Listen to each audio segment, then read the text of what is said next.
Oke, assalamualaikum warahmatullahi wabarakatuh. Selamat datang teman-teman di ODS Talk, obrolin dengan santai, di mana di kesempatan kali ini kita bakal ngobrol-ngobrol dan juga mengupas tuntas mengenai program studi yang ada di Universitas Muhammadiyah Surakarta.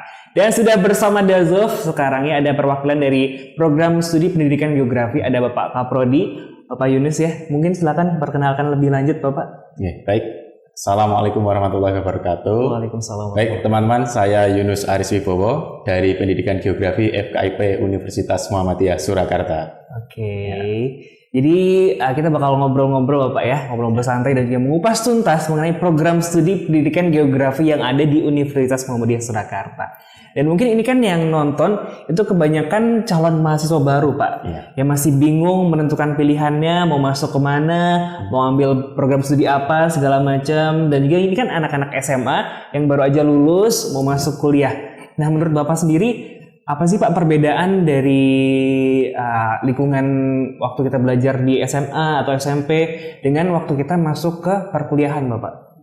Baik, yang jelas perbedaan utama ada pada kemandirian dan pembentukan karakter. Jadi teman-teman nanti kalau sudah masuk ke dunia pendidikan di level perguruan tinggi itu akan dituntut lebih bertanggung jawab dan dituntut lebih mandiri dalam mengelola kehidupannya, tidak hanya kehidupan secara sosial tetapi juga kehidupan secara akademik dan juga kehidupan secara religius begitu.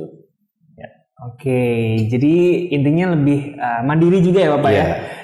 Berbeda dengan waktu kita zaman sekolah di SMA di mana kita harus dituntun sama guru juga segala macam. Kalau kita udah masuk ke perkuliahan benar-benar kita mandiri, kita yang ngejar-ngejar dosen sebagai mahasiswa seperti itu ya. Dan mungkin kalau nanti calon mahasiswa baru ini udah masuk ke program studi pendidikan geografi, apa aja sih Pak yang dipelajari di pendidikan geografi itu sendiri? Baik, pendidikan geografi FKIP UMS itu memiliki keunggulan atau ciri khas yang membedakan dengan prodi pendidikan geografi yang lain. Yang utama, akreditasi program studi pendidikan geografi FKIP UMS ini sudah unggul dan ini merupakan salah satu program studi pendidikan geografi dengan predikat unggul tercepat sampai saat ini. Di atas A ya Pak ya Bang? Ya, sudah unggul saat ini. Dan kami memiliki visi yang terkait dengan kemampuan pada bidang sistem informasi geografis dan juga mitigasi bencana. Sehingga ini yang membedakan dengan prodi-prodi pendidikan geografi yang lainnya. Tidak hanya masalah penggunaan sistem informasi geografis, tetapi juga bagaimana mahasiswa ini nantinya ketika lulus bisa mengimplementasikan keilmuannya untuk memitigasi atau meningkatkan kapasitas peserta didik, karena kita tahu Indonesia ini kan sangat rawan terhadap bencana alam. Betul. Jadi kita lebih mempelajari juga mengenai hal-hal lain selain pendidikannya ya Bapak ya. Tapi kan di UMS sendiri itu juga ada fakultas geografi ya Pak ya, dan juga ada pendidikan geografi. Nah itu apa sih Pak yang ngebedain? Dan juga kenapa kok pendidikan geografi ini nggak masuk fakultas geografi aja? Karena kan belajarnya sama-sama geografi gitu Pak ya. Itu juga yang menjadi banyak pertanyaan. Jadi kalau Fakultas Geografi di Universitas Muhammadiyah Surakarta, teman-teman yang di sana lebih fokus pada analisis wilayah, kemudian tata ruang dan juga keilmuan dari sudut pandang geografinya sebagai sebuah ilmu.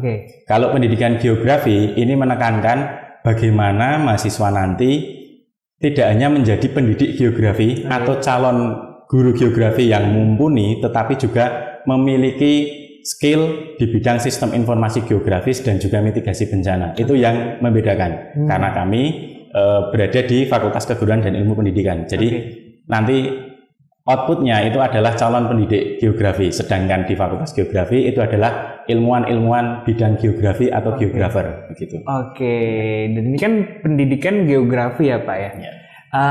Apakah untuk ke depannya lulusan-lulusan dari program studi pendidikan geografi ini pasti jadi guru Pak, guru geografi kayak gitu, atau mungkin ada proses kerja lainnya yang bisa diambil buat nanti lulusan-lulusan dari program studi pendidikan geografi ini sendiri Pak? Nah, ini yang menarik Mas.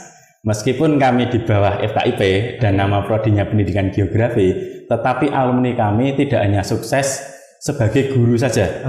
Guru tentu saja banyak, bahkan banyak yang mendapatkan penghargaan.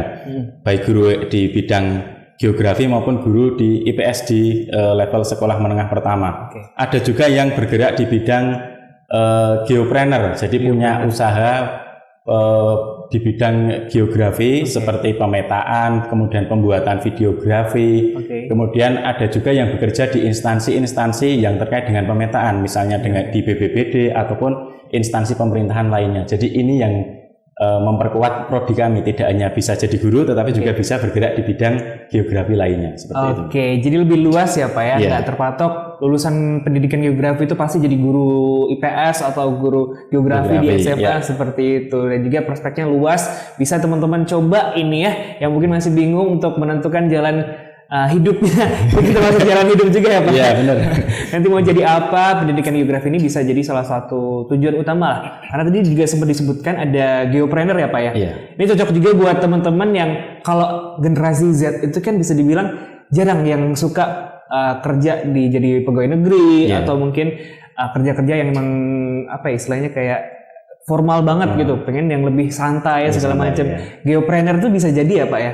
Bisa jadi salah satu opsi karena sekarang itu kan seperti podcast ini kan, ini juga perkembangan teknologi menuntut kita menguasai skill-skill penggunaan alat. Jadi geopreneur itu misalnya kalau teman-teman lihat ada National Geographic itu kan akan lebih bagus kalau yang mengembangkan itu kan orang-orang geografi.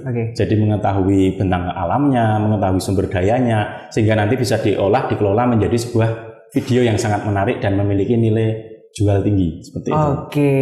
Itu ya teman-teman ya, yang masih bingung coba aja langsung informasi lebih lanjut bisa nanti dicek, nanti di akhir segmen bakal Dazuf kasih tahu informasi lebih lanjutnya, bisa teman-teman cek di mana. Untuk lulusan geografi berarti lulusan pendidikan geografi, mohon maaf, itu berarti banyak juga selain pendidikan di bergerak di bidang pendidikan jadi guru, ada geopreneur segala macam. Ada lagi Pak yang mungkin analis kewilayahan, analis bencana, asisten peneliti, penulis itu juga ada. Jadi ini cocok juga mungkin buat teman-teman yang tertarik di bidang geografi gitu kan. Lebih ini kan bisa dibilang geografi ini mempelajari soal hal-hal yang ada di alam gitu ya Pak ya. Benar sekali. Ditambah dengan seperti Bapak bilang tadi, Indonesia ini bisa dibilang salah satu negara yang tingkat bencananya ini tinggi, tsunami, gempa. Nah ini bisa jadi prospek kerja yang menjanjikan juga ya Bapak ya. Dan juga kemarin saya sempat riset itu Pak ya, dan juga baca bahwa salah satu kelompok dari mahasiswa program studi pendidikan geografi ini ada yang berprestasi, itu tim HMP Pendidikan Geografi Atlantis telah berhasil lolos pendanaan PPK Ormawa tahun 2022, dan juga tim PKM Pendidikan Geografi berhasil lolos dan mendapatkan pendanaan dari Dikti. Itu tanggapan Bapak sendiri seperti apa Pak? Ya, yang pertama kami syukur alhamdulillah kami mendapatkan pendanaan, karena ini tidak mudah karena persaingan di dunia akademik saat ini sangat luar biasa. Tidak hanya universitas negeri tetapi swasta sangat berkembang luar biasa, kualitasnya luar biasa. Jadi PPK Ormawa tahun 2022 ini bukan hal yang pertama bagi HMP Atlantis mendapatkan pendanaan. Jadi tahun sebelumnya program PPK ini namanya kan PHP 2D, bahkan mendapatkan juara nasional untuk kategori mitra kerja terfavorit tingkat nasional. Kemudian tahun ini HMP Atlantis mengajukan lagi dan mendapatkan pendanaan juga dari Dikti. Selain itu ada juga PKM. Jadi ketiga program ini masih terkait dengan visi program studi dan juga ciri keilmuan yang kami tonjolkan, yaitu bidang mitigasi bencana. Hanya untuk yang PPK tahun ini itu lebih kepada bagaimana meningkatkan desa paseduluran dengan penentuan jalur evakuasi ramah difabel. Yang PKM ada 2 program, ini juga sangat bagus karena ini mengembangkan literasi kebencanaan untuk kaum difabel menggunakan 3D dan juga menggunakan sistem informasi, dan pembimbingnya pun juga bukan pembimbing sembarangan, artinya Ibu Siti Aziza Susilawati ini tahun kemarin juga meloloskan PHP 2D mendapatkan pendanaan nasional, dan tahun ini juga meloloskan tim yang sama pendanaan nasional juga. Gitu. Kalau dari prodi sendiri ada nggak sih Pak kayak usaha-usaha untuk biar mahasiswanya lebih berprestasi lagi, lebih bisa mengembangkan dan mengeksplorasi selain di mata kuliah segala macam di perkuliahan, mungkin dia eksplorasi di hal lain seperti ya tadi ikut lomba seperti itu. Ada nggak dari profesi? Ya, ada beberapa hal yang Prodi lakukan untuk meningkatkan prestasi akademik maupun non akademik mahasiswa baik di tingkat nasional maupun internasional. Yang pertama, kami memiliki pusat studi mitigasi bencana atau PSMB. Jadi di pusat studi ini isinya itu tidak hanya dosen saja, tidak hanya meneliti saja, tetapi ada juga pendidikan, ada juga pengabdian kepada masyarakat yang merupakan bentuk kolaborasi antara dosen dengan mahasiswa. Kemudian kami juga membentuk study club. Jadi di tempat kami ada study club geospasial, ada study club sahabat lingkungan, ada study club PKM, kemudian ada study club kosmografi. Ini nih yang penting. Teman-teman kadang melakukan pengamatan benda langit live. Malam hari pun kami lakukan live. Itu. Dan kami lakukan kadang ada kerjasama dengan SMA-SMA tertentu.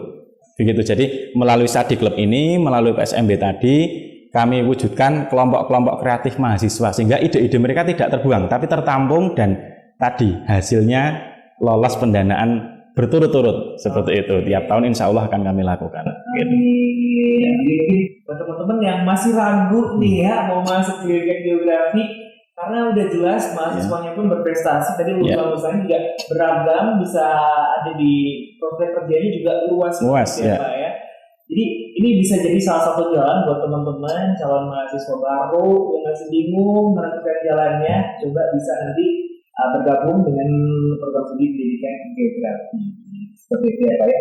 Atau mungkin dari ini Pak, alumni dari program studi pendidikan geografi kan tadi udah disebutkan banyak banget ya prospek kerjanya segala macam. Itu dari program sendiri ada nggak upaya-upaya yang untuk mencetak lulusan-lulusan pendidikan geografi supaya bisa bersaing lah di ranah kerja nanti? Ya, baik. Jadi upaya kami atau upaya Prodi untuk menghasilkan lulusan yang kompeten di bidangnya itu tidak hanya melalui perkuliahan. Tadi banyak kegiatan-kegiatan tadi melalui pusat studi ataupun study club. Selain itu juga ada kegiatan-kegiatan di luar itu. Seperti baru kemarin kami laksanakan itu workshop bimbingan karir dan juga workshop soft skill. Jadi melihat dinamika saat ini yang terjadi di dunia kerja dan dunia industri itu yang sangat luar biasa, maka mahasiswa ini perlu dibekali bagaimana sih meretas jalan karir ke depan dan juga bagaimana meningkatkan soft skill yang dimiliki. Karena kadang itu mahasiswa punya potensi tetapi mereka tidak mengenali dirinya. Itu dia yang jadi masalah. Jadi kami mencoba membongkar itu sehingga nanti lulusan kami itu menjadi lulusan-lulusan yang kompeten dan berkualitas. Oke, jadi jangan ragu lagi ya teman-teman yang mau masuk pendidikan geografi, karena lulusannya udah pasti pekerjaan luas dan juga dari mahasiswanya juga banyak yang berprestasi. Ada yang ingin pengen disampaikan lagi Bapak untuk mungkin calon mahasiswa baru UMS ini, atau mungkin mahasiswa Bapak yang mungkin lagi nonton juga ini Bapak? Ya, baik. Mungkin untuk teman-teman yang menyaksikan podcast ini, saran dari saya, pertimbangkan ini prodi ini adalah prodi dengan prospek yang bagus. Kami dibekali dengan fasilitas yang sangat lengkap. Kami memiliki laboratorium sistem informasi geografis, laboratorium kosmografi, kami memiliki pusat studi dan juga study club, serta dosen-dosen yang terus belajar, terus berkembang. Jadi tidak hanya mahasiswanya, tapi dosennya itu juga belajar bersama-sama mahasiswa, Mas. Jadi kalau kami masuk dalam sebuah tim dengan mahasiswa, maka kami sebuah tim, tidak ada sekat dosen mahasiswa. Oke, dan untuk informasi lebih lanjutnya nih ya teman-teman bisa cek aja lewat website kita yang ada di pmb.ums.ac.id, dan juga jangan lupa untuk follow dan bisa juga kepoin lewat WhatsApp. Kalau Instagram di @ods_ums_surakarta atau di WhatsApp-nya di 0812 27000102. Jangan lupa untuk saksikan terus juga ODS Talk yang bisa teman-teman saksikan di Instagram dan juga di YouTube pastinya. Terima kasih Pak atas kesempatannya, semoga bermanfaat juga untuk teman-teman yang masih kebingungan ya, dan untuk yang nonton terutama juga semoga bermanfaat untuk ke depan. Nah, sampai di sini dulu episode kali ini dan sampai jumpa di episode ODS Talk selanjutnya. Bye bye.